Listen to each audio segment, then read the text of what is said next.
9ാം ക്ലാസ്സിൽ പഠിക്കുന്ന എൻ്റെ എല്ലാ മക്കൾക്കും ബയോളജി മൈ പാഷനിലേക്ക് സ്വാഗതം. ഞാൻ സൗമ്യ ഹരികൃഷ്ണ. നമ്മളിപ്പോൾ പഠിച്ചുകൊണ്ടിരിക്കുന്നത് ആറ്റംസ് ആൻഡ് മോളിക്യൂൾസ് എന്ന ചാപ്റ്ററാണ്. ഇന്ന് നമുക്ക് കെമിക്കൽ ഫോർമുല മനസ്സിലാക്കാം. കെമിക്കൽ ഫോർമുല എന്ന് പറയുന്നത് ഒരു കോമ്പൗണ്ട്, നമുക്ക് മോളിക്യൂൾസ് എക്സിസ്റ്റ് ചെയ്യുന്ന മോളിക്കുലർ കമ്പൗണ്ട് ഫോമിലും അല്ലെങ്കിൽ അയോണിക് കമ്പൗണ്ട് ഫോമിലും ആണെന്ന് പറഞ്ഞില്ലേ.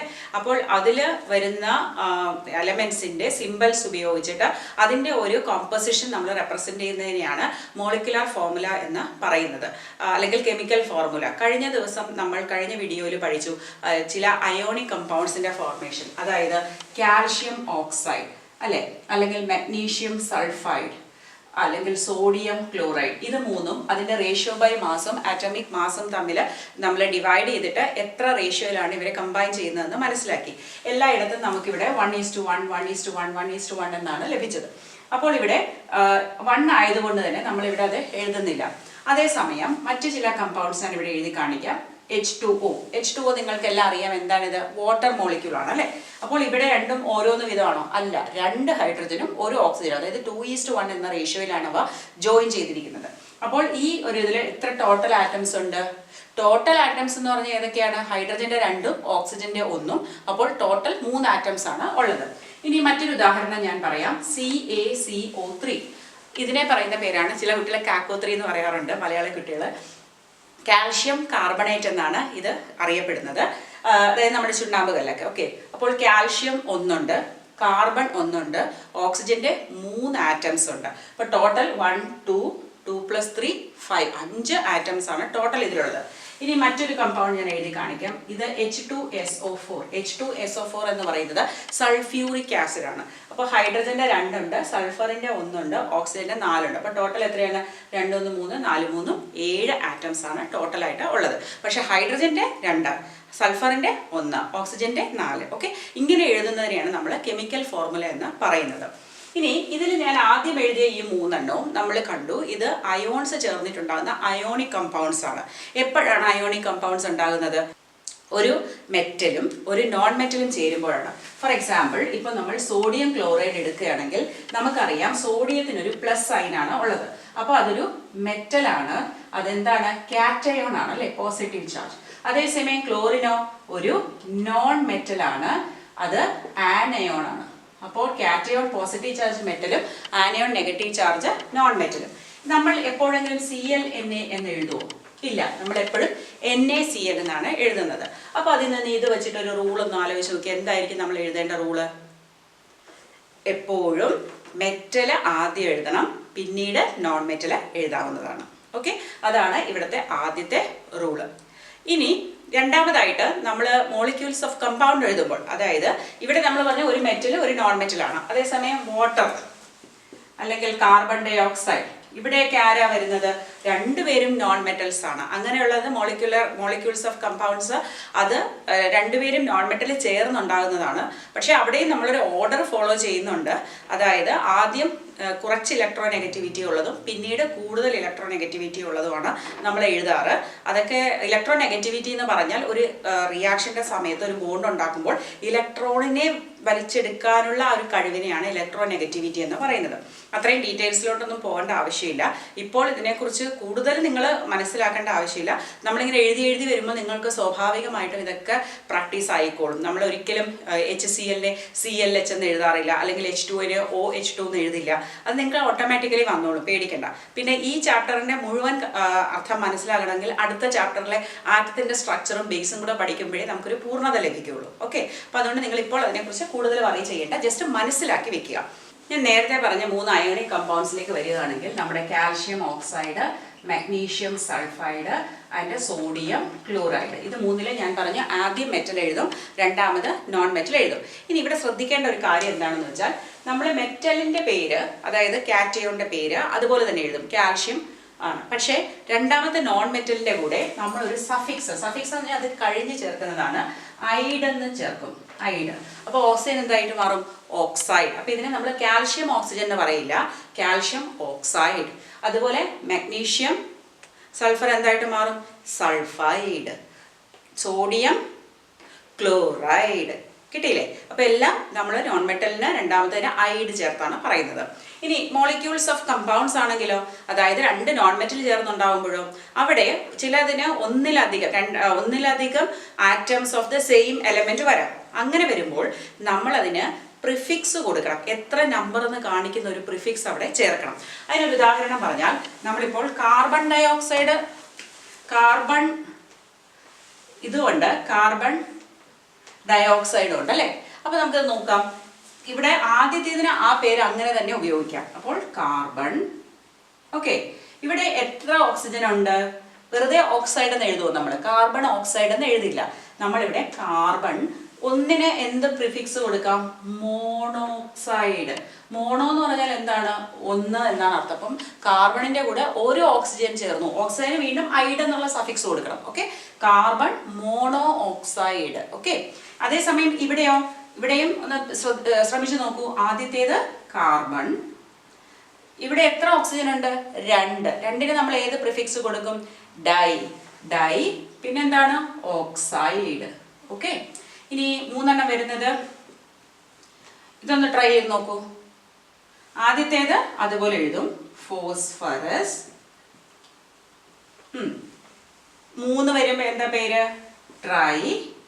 ക്ലോറിൻ എന്തായിട്ട് മാറും? ക്ലോറൈഡ്. ഇനി കാർബൺ, ഹിയർ കാർബൺ. ഇനി 4ന് എന്ത് പ്രിഫിക്സ് കൊടുക്കും? ടെട്രാ. ക്ലോറിൻ എന്താവും? ക്ലോറൈഡ്. ഓക്കെ, പിന്നെ നമുക്ക് എന്തെഴുതാം? ഫോസ്ഫറസ്. 5ന് എന്ത് പറയും? പെന്റാ. ക്ലോറിൻ എന്താവും? ക്ലോറൈഡ്. ഓക്കെ, അപ്പോൾ ഇങ്ങനെയാണ് നമ്മൾ ഇതിനൊക്കെ പേര് കൊടുക്കുന്നത്.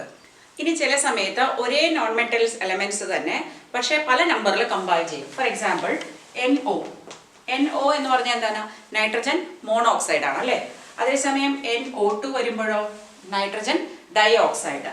ഇനി N2 ആണെങ്കിലോ ഡൈ നൈട്രജൻ മോണോക്സൈഡ്. അപ്പം ഇങ്ങനെ മാറിക്കൊണ്ടിരിക്കും. പക്ഷേ ഹൈഡ്രജൻ ആണെങ്കിൽ നമ്മൾ അതിന് പ്രത്യേകിച്ച് പ്രിഫിക്സ് ചേർക്കില്ല. അത് ഹൈഡ്രജനെ പറയുള്ളൂ. അപ്പോൾ ഇവിടെ ഡൈ ഹൈഡ്രജൻ എന്ന് പറയേണ്ട ആവശ്യമില്ല. ഹൈഡ്രജൻ സൾഫൈഡ് എന്ന് നമ്മൾ പറഞ്ഞു പോകും. ഇനി ഇതൊന്ന് പറഞ്ഞ് ഇതെന്താണ്? നമ്മൾ പറയുന്ന പേര് വെച്ചിട്ടാണെങ്കിൽ ആദ്യത്തെ ഹൈഡ്രജൻ ആകുമ്പോൾ ഹൈഡ്രജൻ തന്നെ ഉപയോഗിക്കാം. മോണോക്സൈഡ് അല്ലേ? Hydrogen monoxide. പക്ഷെ നമ്മൾ ഇതിനെ ഹൈഡ്രജൻ മോണോക്സൈഡ് എന്നാണോ പറയുന്നത്? നമ്മൾ എന്താ ഉപയോഗിക്കുന്നത്? വാട്ടർ അല്ലെ? കോമൺ നെയിം ആയിട്ടുള്ള വാട്ടർ എന്നാണ് ഉപയോഗിക്കുന്നത്. അതുപോലെ ഇതൊന്ന് പേര് പറഞ്ഞു നോക്കൂ. നൈട്രജൻ ട്രൈ ഹൈഡ്രൈഡ് അല്ലെ? പക്ഷേ നമ്മൾ ഇതിനെ എന്താ വിളിക്കണേ? അമോണിയ. നമ്മൾ ഒരിക്കലും ഇതിനെ നൈട്രജൻ ട്രൈ ഹൈഡ്രൈഡ് ഒന്നും പറയില്ല, രാസനാമം ഉപയോഗിക്കാറില്ല. പകരം ചില കോമൺ നെയിംസ് ആണ് ഇവിടെ ഉപയോഗിച്ച് കാണുന്നത്. ഇനി നിങ്ങൾക്ക് പഠിക്കാനുള്ളത് മോളിക്കുലർ ഫോർമുല എങ്ങനെ എഴുതാമെന്നുള്ളതാണ്. അതായത് ഒരു കമ്പൗണ്ട് തന്നാൽ, ഇപ്പോൾ വാട്ടർ തരിക, അല്ലെങ്കിൽ കാൽഷ്യം ക്ലോറൈഡ് തരിക, അല്ലെങ്കിൽ മാഗ്നീഷ്യം സൾഫൈഡ് തരിക, അപ്പോൾ എത്ര ആറ്റംസ് ചേർന്നിട്ടാണ് ഉണ്ടാകുന്നത് എന്ന് കണ്ടുപിടിക്കാനായിട്ടാണ് നമ്മൾ ശ്രമിക്കുന്നത്. അപ്പോൾ ഇതിപ്പോൾ എങ്ങനെയാണെന്ന് വെച്ചാൽ അതിന് ആദ്യം നിങ്ങൾ മനസ്സിലാക്കേണ്ട ഒരു കോൺസെപ്റ്റ് ഉണ്ട്, വാലൻസി എന്നൊരു കോൺസെപ്റ്റ്. അപ്പോൾ ഇത് ശരിക്കും നമ്മൾ അടുത്ത ചാപ്റ്ററിലാണ് വ്യക്തമായിട്ട് പഠിക്കുന്നത്. ഞാനിപ്പോൾ ചെറിയതായിട്ടൊന്ന് ബ്രീഫിംഗ് തരാം. അതായത് ഇപ്പോൾ നിങ്ങൾക്കെല്ലാം, നിങ്ങൾ കുട്ടികളാണ് അല്ലേ? നിങ്ങൾക്കെല്ലാം അംബീഷൻസ് ഉണ്ടാകും. ചിലപ്പോൾ ഒരാൾക്ക് പൈലറ്റ് ആവാനായിരിക്കും ആഗ്രഹം, ഒരാൾക്ക് ഡോക്ടർ ആകണം, ഒരാൾക്ക് സയൻറ്റിസ്റ്റ് ആവണം, ഒരാൾക്ക് നല്ലൊരു സ്പോർട്സ് പേഴ്സൺ ആകണം, നിങ്ങൾ ഓൾറെഡി സ്പോർട്സിൽ ചാമ്പ്യൻ ആയിരിക്കും, അല്ലെങ്കിൽ ഒരാൾക്ക് നല്ലൊരു ഡാൻസർ ആകണം, ചിലർക്ക് നല്ലൊരു മ്യൂസീഷ്യൻ ആവണം, അങ്ങനെ പല അല്ലെങ്കിൽ ചിലർക്ക് ആക്ടേഴ്സ് ആവാൻ ഇഷ്ടം, ഗെയിം ഡിസൈനർ, ഇപ്പോൾ എന്തെല്ലാം ഓപ്പർച്യൂണിറ്റീസാണ് ഉള്ളത്. അപ്പോൾ ഓരോരുത്തർക്കും ഓരോ അംബീഷൻ ഉണ്ട് അല്ലേ? അപ്പോൾ നിങ്ങളെല്ലാം അതിലേക്ക് എത്തിച്ചേരാനാണ് ശ്രമിച്ചുകൊണ്ടിരിക്കുന്നത്. നമ്മളെല്ലാം നമ്മുടെ ഗോൾസിലോട്ട് എത്താനായിട്ട്. ഇപ്പോൾ നിങ്ങൾക്ക് താൽക്കാലികമായിട്ട് നിങ്ങളുടെ ഗോൾ എന്തായിരിക്കും? നിങ്ങളുടെ പ്രീ ബോർഡിൽ നല്ല മാർക്ക് വാങ്ങിക്കുക, അല്ലെങ്കിൽ നിങ്ങളുടെ ബോർഡ് എക്സാം ആണ് നിങ്ങളുടെ മുമ്പിലുള്ള ഏറ്റവും വലിയ കടമ. അപ്പോൾ നിങ്ങളിപ്പോൾ പൂർണ്ണമായിട്ട് അതിലേക്കാണ് ഫോക്കസ് ചെയ്യുന്നത്. അതായത് നിങ്ങളോട് ഇപ്പോഴേ പറഞ്ഞാണ്, നിങ്ങളുടെ ആനുവൽ എക്സാം കഴിഞ്ഞുകൊണ്ട് 10th പോർഷൻ തുടങ്ങും, നിങ്ങൾ നന്നായിട്ട് പഠിക്കണം. ശരിയാണ്, ഈ 9th പോർഷൻ നന്നായിട്ട് കെമിസ്ട്രി എസ്പെഷ്യലി ബേസ് ആണ്. അത് പഠിച്ചാലേ നിങ്ങൾക്ക് അടുത്ത വർഷത്തെ കെമിസ്ട്രി കുറച്ചുകൂടി ഈസി ആകുള്ളൂ. അപ്പോൾ നിങ്ങൾ ഇങ്ങനെ നിങ്ങളുടെ ഗോളിന് വേണ്ടിയിട്ട് നിങ്ങൾ വർക്ക് ചെയ്യണം. ഇപ്പോൾ ആനുവൽ എക്സാമിന് വേണ്ടിയാണ് നിങ്ങൾ പഠിച്ചുകൊണ്ടിരിക്കുന്നത്. അതുപോലെ തന്നെ ആറ്റത്തിനും ഒരു ഗോളുണ്ട്. അവരുടെ ഗോൾ എന്തെന്ന് വെച്ചാൽ അവർക്ക് അവരുടെ ചുറ്റും പല ഷെല്ലെന്ന് പറയും, അതിനകത്ത് ഇലക്ട്രോൺസ് ഇങ്ങനെ ചുറ്റുന്നുണ്ട്. അതായത് ഇതിപ്പോൾ ഒരു ആറ്റത്തിന്റെ സെന്റർ ആണെങ്കിൽ അതിനകത്ത് ഇങ്ങനെ ഷെൽസ് ഉണ്ട്. ഈ ഷെൽസിൽ ഇങ്ങനെ ഇലക്ട്രോൺസ് ഉണ്ട്. ഓക്കെ, ഇലക്ട്രോൺസ് എന്ന് പറഞ്ഞാൽ എന്താണ്? Negatively charged particles. നമ്മൾ നേരത്തെ പറഞ്ഞു, ഡാൾട്ടൺ പറഞ്ഞത് ആറ്റംസ് ഇൻഡിവിസിബിൾ ആണെന്ന്. പക്ഷേ നമ്മൾ പിന്നീട് മനസ്സിലാക്കി ആറ്റത്തിനെ വീണ്ടും സബ് ആറ്റമിക് പാർട്ടിക്കിൾസ് ആയ പോസിറ്റീവ്ലി ചാർജ്ഡ് പ്രോട്ടോൺസും നെഗറ്റീവ്ലി ചാർജ്ഡ് ഇലക്ട്രോൺസും ചാർജ് ഇല്ലാത്ത ന്യൂട്രോൺസും ആണെന്ന്. അപ്പോൾ സ്വാഭാവികമായും ജനറലി എപ്പോഴും ആറ്റം ന്യൂട്രൽ ആയിരിക്കാനാണ് ശ്രമിക്കുന്നത്. അപ്പോൾ അതിന് എന്തായിരിക്കും? പ്ലസും മൈനസ് ഈക്വൽ ആയാൽ ന്യൂട്രൽ ആവില്ലേ? അപ്പോൾ പ്രോട്ടോൺസ് പോസിറ്റീവ് ചാർജ് ഇവിടെ സെന്ററിലിരിക്കും എലോങ് വിത്ത് ന്യൂട്രോൺസ്. ഇലക്ട്രോൺസ് ഇതിന് ചുറ്റും ഇങ്ങനെ ചുറ്റിക്കൊണ്ടിരിക്കും. ഇത് നമ്മൾ അടുത്ത ചാപ്റ്ററിൽ വ്യക്തമായി പഠിക്കും. അപ്പോൾ എല്ലാ ആറ്റത്തിൻ്റെയും ആഗ്രഹം എന്ന് പറഞ്ഞാൽ ഈ ഔട്ടില്, അതായത് ഔട്ടർ ഷെല്ലില് 1 2 3 4 5 6 7 8 ഇലക്ട്രോൺസ് വേണം എന്നുള്ളതാണ് അല്ലേ? അപ്പോൾ അവർ 8 ആയി കഴിഞ്ഞാൽ അവർ സാറ്റിസ്ഫൈഡ് ആണ്. നിങ്ങൾ 100 മാർക്സ് വാങ്ങിക്കുന്ന പോലെ, അല്ലെങ്കിൽ നിങ്ങളൊരു കോമ്പറ്റീഷനിൽ ഫസ്റ്റ് വാങ്ങിക്കുന്ന പോലെ നിങ്ങളെ ഗോൾ അച്ചീവ് ചെയ്തു എന്നുള്ളൊരു നിങ്ങളെ സന്തോഷമില്ല. അതുപോലെയാണ് ആറ്റത്തിനും. അതിന് വേണ്ടിയിട്ടാണ് ഈ ആറ്റംസ് ഇങ്ങനെ റിയാക്ട് ചെയ്യുന്നത്. ഈ ഹൈഡ്രജൻ എന്തുകൊണ്ടാണ് വെറുതെ ഇരിക്കാതെ ഓക്സിജനുമായിട്ട് ചേർന്ന് വാട്ടർ ആകുന്നത്? അല്ലെങ്കിൽ സോഡിയം എന്തുകൊണ്ടാണ് ക്ലോറിനുമായിട്ട് ചേർന്നിട്ട് സോഡിയം ക്ലോറൈഡ് ആകുന്നത്? ഇവർക്കെല്ലാം ഒറ്റയ്ക്ക് സോഡിയം, ക്ലോറിൻ, ഹൈഡ്രജൻ, ഓക്സിജൻ അങ്ങനെ ഇരുന്നാൽ പോരെ. പക്ഷെ എത്ര മാത്രം കമ്പൗണ്ട്സ് ആണ് ഉണ്ടാക്കിയിരിക്കുന്നത്? അത് എന്തിനു വേണ്ടിയിട്ടാണ്? എല്ലാവരും ഓട്ടപ്പാച്ചിൽ, എനിക്ക് എങ്ങനെയെങ്കിലും 8 ഇലക്ട്രോൺ. പക്ഷേ എപ്പോഴും എല്ലാവർക്കും 8 ഇലക്ട്രോൺ കിട്ടില്ല. അപ്പോൾ അവരെന്താ ചെയ്യണേ? അവര് ഷെയർ ചെയ്യും. അപ്പോൾ സോഡിയം ഇങ്ങനെ ഓടി നടക്കുമ്പോൾ സോഡിയം പറയാം, എൻ്റെ കയ്യിൽ ഒരെണ്ണം എക്സ്ട്രാ ഉണ്ട്, ആരെങ്കിലും ഇത് എടുത്തെങ്കിൽ എനിക്ക് അതായത് ഇപ്പോൾ ഇവിടെ ഇങ്ങനെ ഒരു എക്സ്ട്രാ 1 ഉണ്ടെന്ന് വിചാരിച്ചു. അപ്പോൾ ഇതങ്ങ് കളഞ്ഞു കഴിഞ്ഞാൽ ബാക്കി 8 ആവില്ലേ? അവർക്ക് എപ്പോഴും ഔട്ടറിൽ 8 വേണം എന്നുള്ള ആഗ്രഹം. അപ്പോൾ ഔട്ടറിൽ ഇതിപ്പോൾ 1 ആണെങ്കിൽ കളഞ്ഞാൽ ബാക്കി 8 ആയി കഴിഞ്ഞു. അപ്പോൾ ഇങ്ങനെ സോഡിയം ഓടി നടക്കുക, എനിക്ക് 1 ഉണ്ട്, ആർക്കെങ്കിലും വേണോ. അപ്പോൾ ഇതുപോലെ ക്ലോറിൻ നടക്കുക. ക്ലോറിൻ എന്താ? ഈ ഔട്ടറിൽ 7 ഉള്ളൂ. ക്ലോറിൻ ഇങ്ങനെ പറഞ്ഞുകൊണ്ട് നടക്കുക, ആരുടെയെങ്കിലും കയ്യിൽ ഒരെണ്ണം തരാനുണ്ടോ എന്ന്. അപ്പോൾ നമ്മുടെ സോഡിയം ക്ലോറിനും കൂടെ കണ്ടുമുട്ടുന്നു. അപ്പോൾ സോഡിയം പറയും, ഇതാ നീ എടുത്തോ ഒന്ന്. ക്ലോറിൻ പറയും, ഞാൻ എടുത്തോളാം. അങ്ങനെ അവർ ചേർന്നിരിക്കുന്നതുകൊണ്ടാണ് എന്ത് പറയുന്നത്? സോഡിയം ക്ലോറൈഡ് ഉണ്ടാകുന്നത്. അപ്പോൾ ഇങ്ങനെ ഷെയറിങ് കൊണ്ടും, അല്ലെങ്കിൽ ഇവിടെ ഗീവ് ആൻഡ് ടേക്ക് ആണ് അല്ലേ? നമ്മുടെ സോഡിയം കൊടുക്കുന്നു, നമ്മുടെ ക്ലോറിൻ വാങ്ങുന്നു. ഇനി ചിലർക്ക് രണ്ടും നോൺ മെറ്റൽസ് ആണ്, രണ്ടുപേർക്കും വേണം. അവർ പറയാം, അയ്യോ എനിക്കൊരു 2 എണ്ണം വേണമെന്ന് പറഞ്ഞാൽ ഒരാൾ നടക്കുന്നു. വേറെ ആൾക്കാർ എനിക്കൊരു 1 എണ്ണം വേണമെന്ന് പറഞ്ഞ് നടക്കുന്നു. അപ്പോൾ പറയാം, എന്നാ നമുക്ക് ഒന്നിച്ചിരിക്കാം, അപ്പോൾ ഞാൻ നിനക്ക് തരാം, നീ എനിക്ക് തരാം, നമുക്ക് ഷെയർ ചെയ്യാം, അങ്ങനെ കൈ പിടിച്ച് നടക്കാം. അങ്ങനെ അതിനെയാണ് നമ്മളിപ്പം വാലൻസി എന്ന് ഉദ്ദേശിക്കുമ്പോൾ ഇത് എത്ര കൊടുക്കാം അല്ലെങ്കിൽ എത്ര വാങ്ങാം, ആ കൈ മറ്റതുമായിട്ട് നമുക്ക് ജോയിൻ ചെയ്യാനുള്ള കൈകളെയാണ് നമ്മൾ വാലൻസി എന്ന് ഉദ്ദേശിക്കുന്നത്. അപ്പോൾ ഫോർ എക്സാമ്പിൾ നമ്മുടെ ടെക്സ്റ്റ് ബുക്കിൽ ഒരു എക്സാമ്പിൾ പറയുന്നത് ഒക്ടോപ്പസിന് എത്ര കൈയുണ്ട്? 8 കൈയുണ്ട് അല്ലേ? അപ്പോൾ നമുക്ക് എത്ര കൈയുണ്ട്? 2 കൈ. അപ്പോൾ ഞാനൊരു ഹ്യൂമൻ ബീയിങ് ആണ്. അപ്പോൾ ഞാൻ ഓടിച്ചെന്ന് ഞാൻ ചെയ്ത ഒക്ടോപ്പസിന് എത്ര കയ്യിൽ എനിക്ക് പിടിക്കാൻ പറ്റും? 2 കയ്യിൽ പിടിച്ചു. ഞാൻ ഹാപ്പിയായി. എനിക്ക് 2 വേണ്ടു, ആ 2 ആയി കഴിഞ്ഞു. പക്ഷെ ഒക്ടോപ്പസിന് ഇനിയും 6 എണ്ണം വേണം അല്ലേ? അപ്പോൾ നിങ്ങൾ 3 പേര് വന്നിട്ട് പിടിക്കുകയാണ്. അപ്പോൾ എത്രയായി? അപ്പോൾ ടോട്ടൽ 8 കൈകളും സാറ്റിസ്ഫൈ ആയി. അപ്പോൾ നമുക്ക് 2 പിടിക്കാൻ പറ്റും, കാരണം നമുക്ക് 2 കൈയേ ഉള്ളൂ. അതേസമയം ഒക്ടോപ്പസിന് എത്ര പേര് പിടിക്കാൻ പറ്റി? 4 ഹ്യൂമൻ ബീയിങ്സിനെ പിടിക്കാൻ പറ്റി. കാരണം അതിന് എത്ര കൈകളുണ്ട്? 8 കൈകളുണ്ട്. ഓരോരുത്തരും 2 കൈ വെച്ചിട്ട് പറഞ്ഞു. ഓക്കെ, അതല്ല ഇനിയിപ്പോൾ ഒരു ഒറ്റ കൈയുള്ള ആരെങ്കിലും ആണ് വരുന്നതെന്ന് വിചാരിക്കുക. അപ്പോഴെന്ത് പറ്റും? 8 പേരെ ഹോൾഡ് ചെയ്യാൻ പറ്റും. ഇനി ഒരു 4 കൈയുള്ള ആരെങ്കിലും വന്നാലോ 2 പേരെ പിടിക്കാൻ പറ്റുള്ളൂ അല്ലേ? അപ്പോൾ അങ്ങനെയുള്ള കൈ പോലെയാണ് നമ്മൾ ഈ വാലൻസിയെ കണക്കാക്കുന്നത്. അതായത് എത്ര പേരെ പിടിക്കാം അല്ലെങ്കിൽ എത്ര പേരുമായിട്ട് ഷെയർ ചെയ്യാം എന്നുള്ള ആ ഒരു അവസ്ഥ. അപ്പോൾ തൽക്കാലം ഇത് നമ്മൾ അടുത്ത ചാപ്റ്ററിൽ ഡീറ്റെയിൽ ആയിട്ട് പഠിക്കും. തൽക്കാലം നമുക്ക് ഈ തന്നിരിക്കുന്ന ടേബിളിനെ ബേസ് ചെയ്തിട്ട് പോകാം. ഇവിടെ വാലൻസിയുടെ ഓൾറെഡി വാലൻസി തന്നിട്ടുണ്ട് ഓരോ എലമെൻറ്റിൻ്റെ. അത് വെച്ചിട്ട് മോളിക്കുലാർ ഫോർമുല എങ്ങനെയാണ് ഉണ്ടാക്കുന്നതെന്ന് നമുക്ക് നോക്കാം. ആദ്യത്തെ എക്സാമ്പിൾ എന്ന് പറയുന്നത് ഹൈഡ്രജൻ ക്ലോറൈഡ് ആണ്. പറഞ്ഞു നോക്കൂ, ഹൈഡ്രജൻ ക്ലോറൈഡ്. ഇപ്പൊ തന്നെ നിങ്ങൾക്ക് ഒരു ഐഡിയ കിട്ടി. അതിൽ ആരൊക്കെയുണ്ട്? ഹൈഡ്രജനുണ്ട്, ക്ലോറിനും ഉണ്ട് അല്ലേ? ക്ലോറിനെയാണ് നമ്മൾ ക്ലോറൈഡ് എന്ന് പറയുന്നത്. പക്ഷെ നമുക്കറിയില്ല ഇവർ എത്ര പേര് ചേർന്നിട്ടാണ് ഇത് ഉണ്ടാക്കിയിരിക്കുന്നത്. അപ്പോൾ ഹൈഡ്രജന്റെ വാലൻസി എത്രയാണ്? 1. ക്ലോറിന്റെ വാലൻസി എത്രയാണ്? 1. അപ്പോൾ നമ്മൾ അതിന്റെ വാലൻസി അതിന്റെ താഴെ എഴുതണം. എഴുതിയിട്ട് ഇതിനെ ക്രോസ് ആയിട്ട് മൾട്ടിപ്ലൈ ചെയ്യണം. അപ്പം നമുക്ക് എത്ര കിട്ടും? ഇതിൻ്റെ ഈ 1 ഇവിടെ വരും, ഇതിൻ്റെ 1 ഇവിടെ വരും. അപ്പം എന്തായി? H1Cl1. പക്ഷേ ഇങ്ങനെ രണ്ടും 1 ആണെങ്കിൽ നമ്മളത് എഴുതാറില്ല. അപ്പോൾ അതിന് എന്ത് എഴുതാം? HCl. അതാണ് ഹൈഡ്രജൻ ക്ലോറൈഡ്. രണ്ടാമത്തെ കമ്പൗണ്ട് ഹൈഡ്രജൻ സൾഫൈഡ്. അപ്പോൾ ഹൈഡ്രജൻ ഉണ്ടെന്നറിയാം, സൾഫർ ഉണ്ടെന്നറിയാം അല്ലേ? Hydrogen sulphide. ഇനി വാലൻസി തന്നിരിക്കുന്ന വെച്ച് നോക്കിയാൽ ഹൈഡ്രജന്റെ വാലൻസി 1ഉം സൾഫറിന്റെ വാലൻസി 2ഉം ആണ്. ഇത് വീണ്ടും നമ്മൾ എന്ത് ചെയ്യാണ്? ക്രിസ് ക്രോസ് ചെയ്യാണ്. അപ്പോൾ ഹൈഡ്രജൻ എത്ര വരും?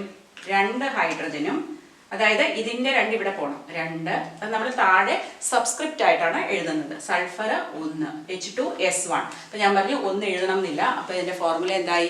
H2S, അതാണ് ഹൈഡ്രജൻ സൾഫൈഡ്. അടുത്തത് കാർബൺ ടെട്രാ ക്ലോറൈഡ് ആണ്. അപ്പോൾ കാർബണും ടെട്രാ ക്ലോറൈഡ്, അപ്പോൾ തന്നെ നമുക്കറിയാം 4 ക്ലോറിൻ ഉണ്ടെന്നല്ലേ. അപ്പോൾ കാർബണിൻ്റെ വാലൻസി 4 ആണ്, ക്ലോറിൻ്റെ വാലൻസി 1 ആണ്. അപ്പോൾ നമ്മൾ ക്രിസ് ക്രോസ് ചെയ്യുമ്പോൾ എന്ത് കിട്ടും? C1. അത് എഴുതണോ? വേണ്ട. Cl4, CCl4 എന്നുള്ളതാണ്. ഓക്കെ, ഇവിടെ അപ്പോൾ നമുക്ക് ലഭിച്ചു കഴിഞ്ഞു. ഇനി നമുക്ക് അയോണിക് കമ്പൗണ്ടായ മഗ്നീഷ്യം ക്ലോറൈഡ് ഒന്ന് നോക്കാം. അപ്പം മഗ്നീഷ്യവും ക്ലോറിനും ചേർന്നാണ് മഗ്നീഷ്യം ക്ലോറൈഡ് ഉണ്ടാക്കിയിരിക്കുന്നത്. പക്ഷേ ഇവിടെ മഗ്നീഷ്യം കാറ്റയോൺ ആണ്, അത് മെറ്റലാണ്. ക്ലോറിൻ ആനയോൺ ആണ്, നോൺ മെറ്റലാണ്. അപ്പം മെറ്റൽ ആദ്യം എഴുതണം, നോൺ മെറ്റൽ രണ്ടാമത് എഴുതണം. അപ്പോൾ മഗ്നീഷ്യത്തിൻ്റെ വാലൻസി എന്ന് പറയുന്നത് 2+ ആണ്. ഇവിടെ അത് കാറ്റയോൺ ആണ്, നമ്മൾ അയോണിക് ഫോം ആയിട്ട് ചാർജ് കാണിക്കുന്നുണ്ട്. ക്ലോറിൻ്റെ എന്ന് പറയുന്നത് 1- ആണ്. അപ്പോൾ ഇതിനെ നമ്മൾ എന്ത് ചെയ്യും? വീണ്ടും ക്രിസ് ക്രോസ് ചെയ്യുന്നു. അപ്പോൾ മഗ്നീഷ്യത്തിന് എന്ത് വരും? 1 വരും. അപ്പോൾ എനിക്കത് എഴുതേണ്ട ആവശ്യമില്ല. ക്ലോറിന് 2 വരും. പക്ഷേ ഇവിടെ നമ്മൾക്ക് ചാർജ് കാണിക്കേണ്ട ആവശ്യമില്ല, കാരണം അത് ന്യൂട്രലൈസ് ആയി പോകാറാണ് പതിവ്.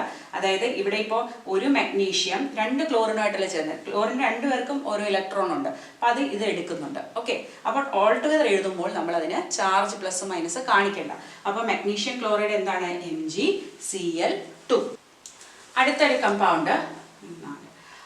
Compound aluminium chloride. അപ്പോൾ ആരൊക്കെയുണ്ട്? അലൂമിനിയം ഉണ്ട്, ക്ലോറിനും ഉണ്ട് അല്ലേ. അലൂമിനിയത്തിൻ്റെ വാലൻസി എന്ന് പറയുന്നത് 3 ആണ്, ക്ലോറിൻ്റെ 1 ആണെന്ന് കണ്ടു. പക്ഷേ അലൂമിനിയം മെറ്റലാണ്, അപ്പോൾ കാറ്റയോൺ ആണ്. ക്ലോറിൻ നോൺ മെറ്റലാണ്. അപ്പോൾ നമ്മൾ ഇതിനെ ക്രിസ് ക്രോസ് ചെയ്യുകയാണ്. അപ്പോൾ നമുക്ക് എന്ത് കിട്ടും? അലൂമിനിയം 1, അപ്പോൾ അത് എഴുതേണ്ട കാര്യമില്ല. ക്ലോറിൻ 3 പ്ലസ് ഇതെന്താ? ഞാൻ പറഞ്ഞു ചാർജ് എഴുതണ്ട. അപ്പോൾ AlCl3 എന്ന് പറയുന്ന ഏത് കമ്പൗണ്ടാണ്? Aluminium chloride. പിന്നെ അലൂമിനിയം ഓക്സൈഡ് നോക്കിയാലോ. അലൂമിനിയവും ഓക്സിജനും ചേർന്നാണ് അലൂമിനിയം ഓക്സൈഡ് ഉണ്ടാകുന്നത്. അലൂമിനിയത്തിൻ്റെ 3+ ആണ്, ഓക്സിജൻ്റെ 2- ആണ്. അപ്പോൾ ഇങ്ങനെ ക്രിസ് ക്രോസ് ചെയ്യുമ്പോൾ എങ്ങനെ വരും? അലൂമിനിയം Al2, ഈ 2 ഇവിടെ വന്നു, ഓക്സിജന് ഈ 3 കൊടുത്തു. സോ Al2O3 എന്നാണ് ഇതിൻ്റെ ഫോർമുല. അപ്പോൾ ഇവിടെ ഞാൻ വെറുതെ CaOH2 എന്ന് എഴുതിയാൽ ഹൈഡ്രജൻ മാത്രം 2 എന്ന് വരും. പക്ഷേ ഇവിടെ എനിക്കറിയാം Oയും Hഉം 2 ആവണ്ടേ. അപ്പോൾ എന്താണ്? കാൽഷ്യം ഹൈഡ്രോക്സൈഡ് എഴുതുമ്പോൾ CaOH മൊത്തം ബ്രാക്കറ്റ്സിൽ പിന്നെ 2 കൊടുക്കണം. അതിനർത്ഥം അതിപ്പോൾ വായിക്കുമ്പോൾ CaOH ട്വൈസ് എന്ന് പറയണം, അല്ലാതെ CaOH2 എന്ന് പറയരുത്. CaOH twice. ഇനി നമുക്ക് സോഡിയം കാർബണേറ്റ് നോക്കാം. ഇവിടെയും സോഡിയം ആൻഡ് കാർബണേറ്റ് CO3 ആണ്. സോഡിയത്തിൻ്റെ 1+ ആണ്, കാർബണേറ്റിൻ്റെ 2- ആണ്. അപ്പോൾ ഇത് ക്രിസ് ക്രോസ് ചെയ്യുന്നു. അപ്പം നമുക്ക് എന്ത് കിട്ടും? Na2CO3. അതായത് സോഡിയം ഈ 2 എടുത്തു, കാർബണേറ്റിന് 1 കിട്ടി. സോ Na2CO3 ആണ് സോഡിയം കാർബണേറ്റിൻ്റെ ഫോർമുല. ഇനി ലാസ്റ്റ് ഒരെണ്ണം നോക്കാം, അമോണിയം സൾഫേറ്റ്. അമോണിയം എന്ന് പറയുന്നത് NH4 ആണ്. അമോണിയ NH3 ആണ്, അമോണിയം NH4 ആണ്, സൾഫേറ്റ് SO4 ആണ്. ഓക്കെ, അപ്പോൾ അമോണിയം 1+ ആണ്, സൾഫേറ്റ് 2- ആണ്. അപ്പം നമ്മളിതിനെ ക്രിസ് ക്രോസ് ചെയ്യുമ്പോൾ എന്ത് കിട്ടും? NH4 twice SO4. കാരണം ഈ NH4 ആണ് 2 പ്രാവശ്യം. അപ്പോൾ N2 എന്നോ അല്ലെങ്കിൽ H4 എന്ന് എഴുതരുത്. ഈ NH4 മൊത്തം ബ്രാക്കറ്റ്സിലാക്കി 2 ടൈംസ്, അപ്പോൾ ട്വൈസ് എന്നേ വായിക്കാവൂ. NH4 ട്വൈസ് SO4 എന്ന് നമുക്ക് എഴുതാം. ഇങ്ങനെയാണ് കെമിക്കൽ ഫോർമുല എഴുതേണ്ടത്. ഇതെല്ലാം ടെക്സ്റ്റ് ബുക്കിലുള്ളതാണ്, നിങ്ങൾ പ്രാക്ടീസ് ചെയ്യുക. ഇനി നമുക്ക് ഫോർമുല തന്നിട്ട് പേര് പറയാനാണ് പറഞ്ഞിരിക്കുന്നത്. Al2SO4 thrice. Al എന്താണ്? അലൂമിനിയം അല്ലേ, ഇത് സൾഫേറ്റ്. So aluminium sulphate. ഇവിടെയോ കാൽഷ്യം, രണ്ടാമത്തെ ക്ലോറിൻ വരുമ്പോൾ എന്ത് പറയണം? Chloride. Potassium sulphate, potassium nitrate, calcium carbonate. ഈ ഗ്രൂപ്പിൻ്റെ പേര് പഠിച്ചു വെച്ചേക്കുക, കാർബണേറ്റ്, നൈട്രേറ്റ്, സൾഫേറ്റ് ഒക്കെ. ഓക്കെ, ഇതൊക്കെ നല്ല വ്യക്തമായിട്ട് അറിഞ്ഞാലേ അടുത്ത വർഷത്തെ കെമിസ്ട്രി എളുപ്പമാവുള്ളൂ, ഇല്ലെങ്കിൽ നിങ്ങൾ അവിടെ സ്ട്രഗിൾ ചെയ്യും. ഓക്കെ, പിന്നെ ഉള്ളത് ഇത് വേറൊരു ചോദ്യം ചോദിച്ചിരിക്കുന്നത്, ഇതിലെ നമ്പർ ഓഫ് ആറ്റംസ് കാൽക്കുലേറ്റ് ചെയ്യാനാണ്. H2S എന്ന കമ്പൗണ്ട്, ഇതെന്താണ്? ഹൈഡ്രജൻ സൾഫൈഡ്, നമ്മുടെ ചീമുട്ടയുടെ മണമുള്ള ഒരു കമ്പൗണ്ടാണ്. ഇതിൽ എത്ര ആറ്റംസ് ഉണ്ട്? ഹൈഡ്രജൻ്റെ 2ഉം സൾഫറിൻ്റെ 1ഉം. അപ്പോൾ എത്രയാണ്? 3 ടോട്ടൽ അല്ലേ. അതേസമയം PO4 3-, അവിടെ 3- എന്ന് പറയുന്നത് അതിൻ്റെ ചാർജാണ്. അപ്പോൾ ചാർജ് നമ്മൾ കൂട്ടേണ്ട കാര്യമില്ല, നമുക്ക് നമ്പർ ഓഫ് ആറ്റം മതി. അപ്പോൾ ഒരു ഫോസ്ഫറസും 4 ഓക്സിജനും, അപ്പോൾ എത്രയായി? 5. അതാണ് അതിൻ്റെ നമ്പർ. ആറ്റത്തിന് മാസ് ഉണ്ടെന്ന് നമ്മൾ മനസ്സിലാക്കി. അപ്പോൾ ഈ ആറ്റം എല്ലാം ചേർന്ന് മോളിക്യൂൾ ആകുമ്പോൾ മോളിക്യൂളിന് മാസ് ഉണ്ടാവില്ലേ? അങ്ങനെ ഉണ്ടാകുന്ന മാസിനെ നമ്മൾ പറയുന്ന പേരാണ് മോളിക്യുലാർ മാസ്. അതായത് ഒരു മോളിക്യൂൾ ഓഫ് കോമ്പൗണ്ടിൽ അടങ്ങിയിരിക്കുന്ന എല്ലാ ആറ്റത്തിൻ്റെയും കൂടെ മാസ് ആഡ് ചെയ്ത് കിട്ടുന്നതാണ് നമുക്ക് മോളിക്യുലാർ മാസ്. അപ്പോൾ ഇവിടെ നോക്കിയാൽ വാട്ടർ അല്ലേ, വാട്ടറിൽ നമുക്കറിയാം 2 ഹൈഡ്രജനും 1 ഓക്സിജനുമാണ് ഉള്ളത്. അപ്പോൾ വാട്ടറിൻ്റെ ഹൈഡ്രജൻ്റെ ആറ്റമിക് മാസ് എത്രയാണ്? 1 യൂണിറ്റ്. പക്ഷേ 2 നമ്പേഴ്സ് ഓഫ് ഹൈഡ്രജൻ ഉണ്ട്. സോ 2 × 1 പ്ലസ് ഓക്സിജൻ്റേത് 16 യൂണിറ്റ്സ് ആണ്. അപ്പോൾ ടോട്ടൽ നമുക്ക് എത്ര കിട്ടും? 18 യൂണിറ്റ്സ്. ഇനി അമോണിയ NH3, നൈട്രജൻ്റേത് 14 U ആണ്. പ്ലസ് ഹൈഡ്രജൻ എത്രയുണ്ട്? 3 × 1 യൂണിറ്റ് ആണ് ഉള്ളത്. അപ്പോൾ ടോട്ടൽ എത്രയായി? 17 യൂണിറ്റ്സ് ആയി. ഇനി HNO3, ഹൈഡ്രജൻ എത്രയാ? 1 unit plus nitrogen 14 units plus oxygen 16 ആണ്, പക്ഷേ 3 ടൈംസ് ഉണ്ട്. അപ്പോൾ നമുക്കിവിടെ ഇത് 48 എന്ന് വരും അല്ലേ? 48 പ്ലസ് 14 പ്ലസ് 1 എത്ര കിട്ടി? 63 യൂണിറ്റ്സ് എന്ന് കിട്ടി. ഇനി ഇവിടെ വളരെ ഈസിയാണ്. ഹൈഡ്രജൻ എത്രയാണ്? 1 യൂണിറ്റ് ഇൻറ്റു 2 അല്ലേ? അപ്പോൾ 2 യൂണിറ്റ്സ്.